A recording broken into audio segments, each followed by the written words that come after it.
সেই পশ্চিমবঙ্গের জাগ্রত কৃষ্ণকালী মা। কী করে আসবেন এই মন্দিরে? যে কোনো পথে বর্ধমান আসুন, স্টেশনে কিংবা বাস স্ট্যান্ড থেকে টোটোওয়ালাকে বলবেন কৃষ্ণকালী মায়ের মন্দিরে যাব। মাত্র 30 টাকা ভাড়ায় আপনাকে পৌঁছে দেবে কৃষ্ণকালী মায়ের মন্দিরে।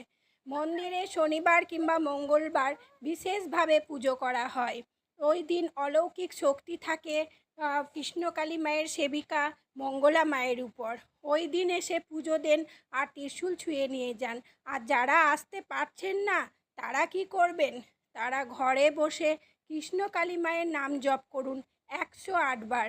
জয় কৃষ্ণকালী মায়ের জয়, জয় সোনা মায়ের জয়, জয় মঙ্গলা মায়ের জয়, এই মন্ত্রটি 108 বার পাঠ করুন।